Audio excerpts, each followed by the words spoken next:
Hello बच्चों, आज हम साख नियंत्रण की रीति का दूसरा मेथड जो गुणात्मक रीतियाँ कही जाती हैं उसके बारे में पढ़ेंगे कि ये कौन कौन सी होती हैं ना।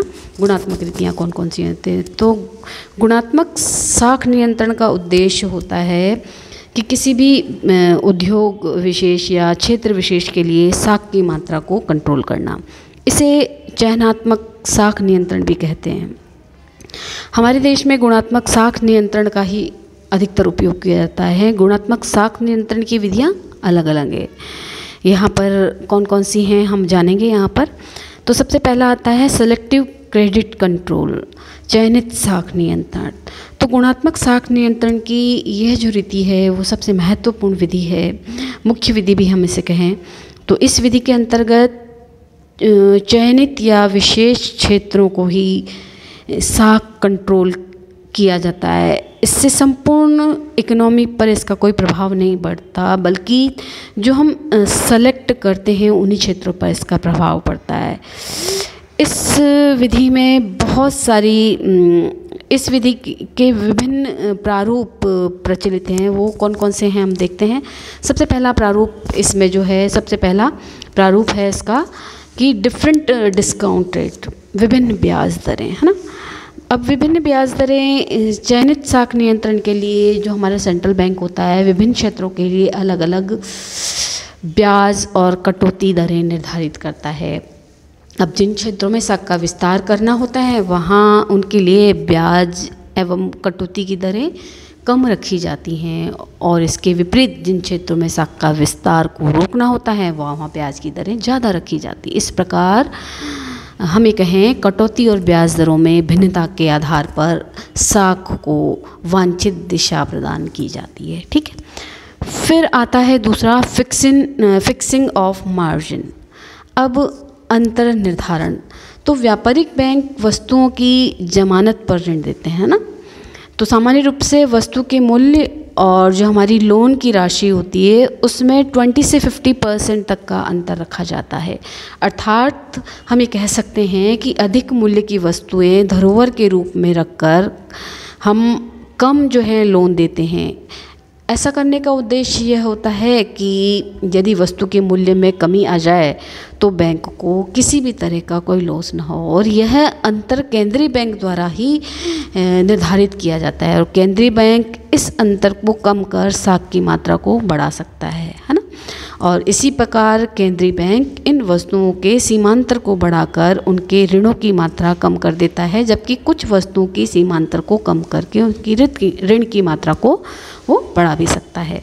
तो ये तो मैंने बताया फिक्सिंग ऑफ मार्जिन। फिर इसमें आता है प्री इम्पोर्ट डिपॉजिट कि आयात पूर्व जमा की व्यवस्था, है ना। तो आयात को हतोत्साहित करने के उद्देश्य से केंद्रीय बैंक की व्यवस्था करता है कि आयातकर्ताओं को आयात लाइसेंस के लिए आवेदन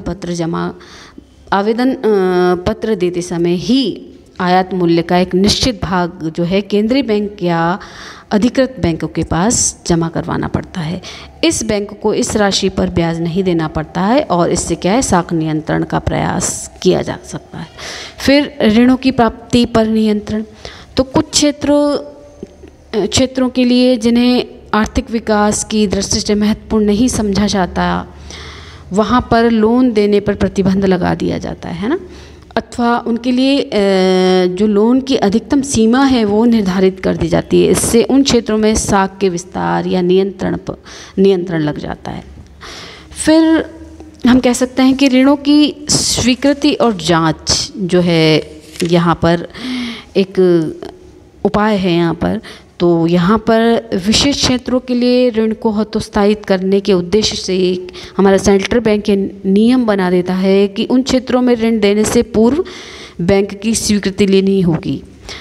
और अनेक बार ऐसा भी होता है कि एक निश्चित सीमा से अधिक ऋण देने के लिए केंद्रीय बैंक की स्वीकृति अनिवार्य कर दी जाती है। इससे साख पर जो है कंट्रोल किया जाता है, और ये व्यवस्था है हमारे विभिन्न देश अपनाते हैं, जैसे कनाडा हुआ, स्वीडन हुआ, अमेरिका हुआ, नीदरलैंड हुआ।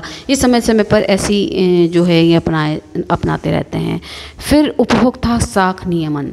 फिर विकसित देशों में औद्योगिक उत्पादन को प्रोत्साहित करने के लिए कमर्शियल बैंक उपभोक्ता वस्तुएं जैसे fridge, TV, cooler, motor bike,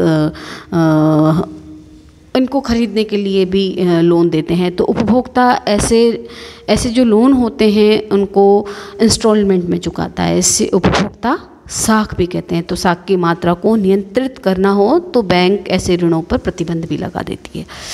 ठीक है, तो ये तो मैंने आपको बताया कि गुणात्मक रीतियों में चयनात्मक साख नियंत्रण जो होता है वो किस किस तरह से किया जाता है ना। अब इसी में आता है कि साख का समविभाजन, तो इसे साख का राशनिंग भी कहते हैं। और इस विधि में सेंट्रल बैंक अपने कमर्शियल बैंक को ऋण की अधिकतम सीमा जो है वो निर्धारित कर देते हैं। बैंक इस सीमा से अधिक ऋण सुविधाएं प्रदान नहीं करते यहाँ पर, और इससे साख का प्रसार रुकता है। और साख की राशनिंग के लिए बैंक अनेक विधियाँ अपनाता है, जैसे किसी व्यापारिक बैंक को दी जाने वाली लोन जो फैसिलिटी उसको समाप्त कर दे, है ना। फिर प्रत्येक बैंक को दिए जाने वाले जो लोन का कोटा होता है उसको एक निश्चित मात्रा में कर दे। फिर यह भी निश्चित कर देता है कि किसी भी बैंक को किसी विशेष वर्ष में दी जाने वाली जो राशि से अधिक का जो लोन है वो नहीं दिया जाएगा। और व्यापारिक बैंकों के लिए विभिन्न क्षेत्रों में दिए जाने वाले लोन की सीमा को वो एक निश्चित कर देता है ना। और विकासशील जितने भी विकासशील देश हैं वो साख के समविभाजन की नीति को बहुत अपनाते हैं। फिर इसी में एक और चीज़ आती है, वो आती है पब्लिसिटी। पब्लिसिटी जो होती है साख के नियंत्रण के लिए केंद्रीय बैंक प्रचार प्रसार की नीति को भी अपनाता है। इसके अंतर्गत केंद्रीय बैंक जो होता है विभिन्न पत्र पत्रिकाओं के माध्यम से या न्यूज़पेपर के माध्यम से कमर्शियल बैंकों के समक्ष अपने साख संबंधी विचार प्रस्तुत करता है। इसी प्रकार केंद्रीय बैंक बहुत सारे मीटिंग्स और संगोष्ठी या समारोह और ऐसे पत्रकार सम्मेलनों में भी अपनी साख नीति का संकेत देता है। तो व्यापारिक बैंक इन संकेतों के माध्यम से भी ध्यान में रखकर भी साख सृजन करते हैं और प्रचार की नीति को अपनाकर एक जनमत तैयार करते हैं, जिससे कि बैंकों पर लोगों का विश्वास रहे ना। फिर आता है इसमें एक चीज़ और आती है, डायरेक्ट एक्शन वाली बात भी आती है यहाँ पर, कि साख नियंत्रण के लिए अंतिम कठोर हथियार जो होता है वो डायरेक्ट एक्शन होता है। तो इस रीति के अंतर्गत केंद्रीय बैंक जो होता है व्यापारिक बैंकों को अपनी नीति के अनुसार चलने के लिए बाध्य करता है कि जो वो दिशा निर्देश दें, केंद्रीय बैंक जो दिशा निर्देश देता है उसके माध्यम से ही हमारे सेंट्रल बैंक काम करे, हमारे कमर्शियल बैंक काम करे। यदि कोई व्यापारिक बैंक केंद्रीय बैंक की नीति के विरुद्ध चलता है तो वह उस बैंक के विरुद्ध सीधी कार्यवाही करते हैं। प्रारंभ में नीति विरुद्ध कार्य करने वाले बैंकों को एक चेतावनी दी जाती है। यदि वह इस चेतावनी पर ध्यान नहीं देते हैं तो उनकी जितने भी सुविधाएं हैं वो बंद कर देते हैं। जैसे सुविधाएं में क्या है कि ऋण सुविधाएं बंद कर देते हैं, ब्याज दर ऊंची वसूलना चालू कर देते हैं, और कभी कभी तो ये होता है कि बैंक का ऑफिस जो है वो बंद करने तक की कार्यवाही भी वो कर सकते हैं। तो डायरेक्ट एक्शन भी ये लेते हैं। तो ये मैंने बताया आपको कि गुणात्मक रीतियाँ में कौन कौन सी विधियाँ अपनाता है, और उसके बाद साख का समविभाजन किस तरह से किया जाता है, पब्लिसिटी किस तरह से की जाती है, फिर मॉरल नैतिक अनुनय क्या होता है, और फिर डायरेक्ट एक्शन किस तरह से एक बैंक जो लेता है गुणात्मक रीतियों में। ठीक है, तो ये तो मैंने गुणात्मक रीति बताई है आपको कि गुणात्मक रीति क्या होती है। फिर वही हम क्वेश्चन की बात करें तो दोनों तरह के क्वेश्चन पूछे जाते हैं। परिणात्मक रीतियाँ क्या होती हैं, गुणात्मक रीतियाँ क्या होती हैं, दोनों तरह के क्वेश्चन इसमें पूछ लिए जाते हैं। तो इसको भी आप इसी तरह से तैयार कर